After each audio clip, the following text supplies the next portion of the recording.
Citizen Television.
Greetings, welcome to another episode of The Planetary Persuader. I am your host, Cosmic Kev, and this is what it looks like beginning November 15th through the 22nd, 2013. So, we've got a sun in Scorpio, but of course that's going to change. On the 21st at 7:48 p.m. Pacific Standard Time, sun moves into Sagittarius, so that's this coming Thursday.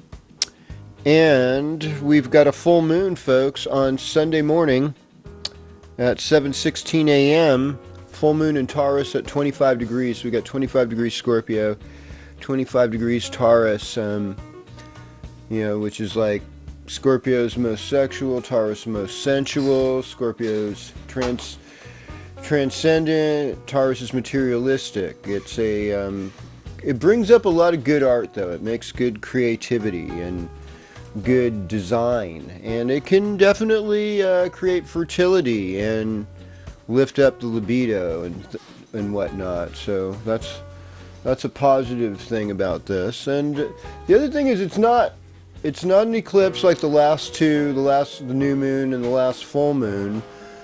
But it's kind of close to it, because we still do have the North Node in Scorpio right now. Saturn's in Scorpio, Sun in Scorpio.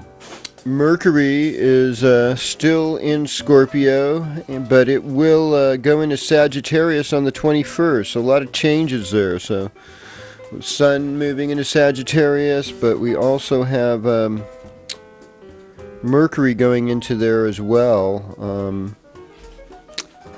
Seems like it was right around then. So, anyhow, beyond that, let's talk a little bit about this ending of Scorpio. So the end of Scorpio deals with faith. It deals with a more spiritual transformation. It becomes more creative. Beginning of Sagittarius deals with being visionary. Sagittarius key phrase is I see. So what we have here is the archer. That vision, and this is the last month of diminishing light, and so there's this sense of release there in Sagittarius. They say it's the least fiery of the fire signs. I mean, it's cold, in the northern hemisphere. It's not a time where there's a lot of fire, except for what's left over from the harvest, and Sagittarius is the last sign of fall. So it's our last chance to really be generous before things really clamp down on us in Capricorn. So that's probably another thing to continue considering this week. But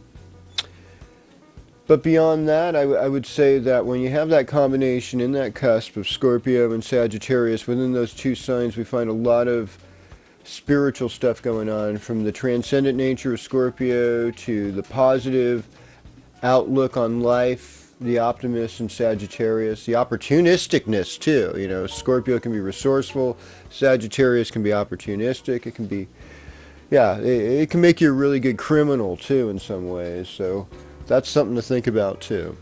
On the lower side, but on the upper side, it's sage-like wisdom, spiritual healing, all kinds of good stuff. So stay tuned for more happy adventures and happy thoughts on this week's episode of The Planetary Persuader.